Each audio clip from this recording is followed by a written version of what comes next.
falar sobre a viagem hoje do presidente Michel Temer. Então, com a dança das cadeiras tradicional aí, Frakelli, para esse momento em que o presidente se ausenta do Brasil, Rodrigo Maia assume a presidência da República nesses dias, e também lá na Câmara dos Deputados, o deputado André Fufuca, do Maranhão, que comanda os trabalhos. Bom dia, Frakelli. Bom dia. Na verdade, o presidente viaja hoje à China, né? E ele vai com uma pauta densa, porque além de acompanhar toda a agenda do BRICS, do grupo dos BRICS, ele também leva o pacote de privatizações. A expectativa é que os chineses possam utilizar dessa oportunidade para definir algum interesse. Eu lembro que o presidente Maurício Macri tem viajado à Europa, à Ásia, sistematicamente em busca de investimentos. E, em particular, a China é a preferida, né? Porque ela é quem tem reservas vultuosas e investimentos e apetite para investimentos nas economias emergentes. Bom, nesse momento em que o Brasil está tentando sair dessa crise, o que a gente pode esperar da política internacional do governo Temer? Bem, o presidente do governo Temer, um dos setores que está sendo beneficiado é realmente o setor internacional, porque nós estamos tendo volumes expressivos de exportações, os saldos da balança comercial têm sido muito positivos, a indústria automobilística está exportando bastante e estimular agora a atração do investimento, que é fundamental. Porque o Brasil está conseguindo reduzir a inflação, baixar juros, mas não está conseguindo ter o crescimento à medida do necessário, né? Então é nesse sentido que nós precisamos fazer na economia interna o que estamos conseguindo no plano externo.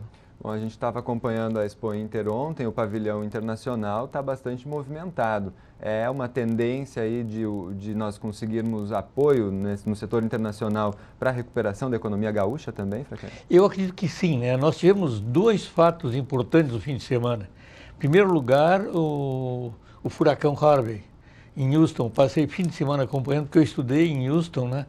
E lá é a região do petróleo. Então, de Houston a Galveston, a gente viaja ali 1 hora, é um lugar de turismo. Ali está a produção de petróleo. E nós tivemos um despencar na cotação do barril de petróleo.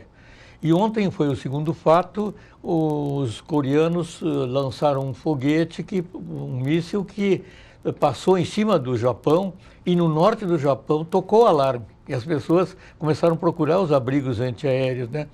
E então isso fez com que a procura por ouro avançou.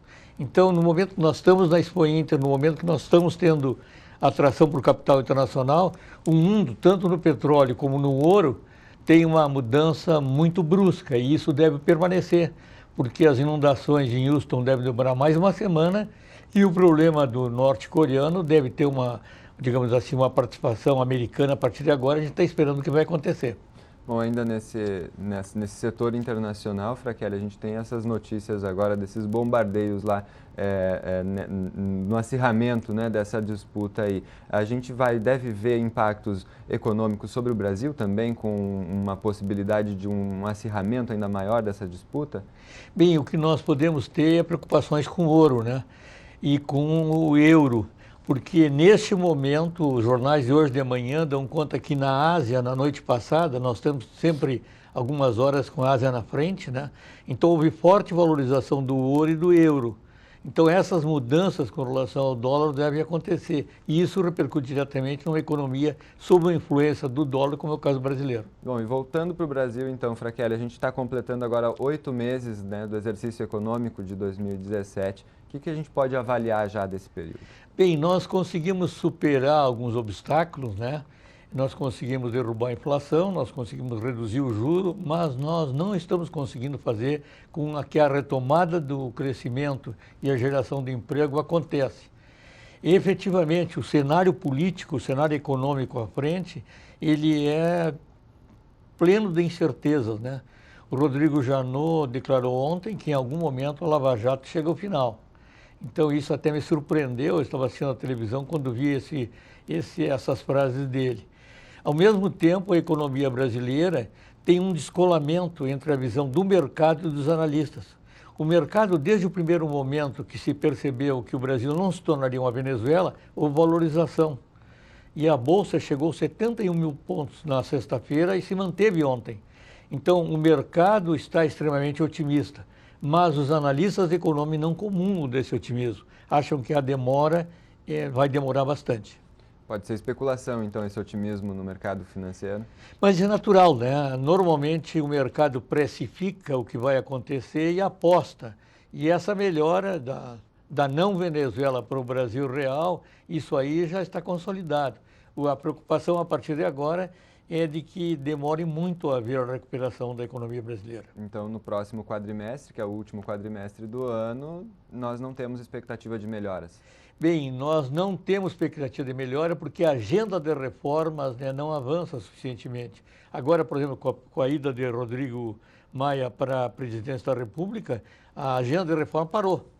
Então, a expectativa é que a agenda de reforma não avance. E não avançando a reforma da Previdência, automaticamente as contas públicas não estarão equilibradas. Isso cria um enorme desafio para o Brasil. Vamos ter que esperar para ver. Tem que esperar para ver. Bom, muito obrigado, Fraquelli, pelas informações. Obrigado. Bom dia, bom trabalho para ti. Obrigado igualmente. E frentes parlamentares nacional e gaúcha em defesa da indústria naval discutiram nesta segunda-feira o cancelamento dos contratos para a construção de plataformas petrolíferas aqui no estado. A Frente Parlamentar em Defesa do Polo Naval Gaúcho realizou nesta segunda-feira no plenarinho reunião para discutir a atual política do governo federal para o setor. Participaram do encontro integrantes da Frente Parlamentar Nacional em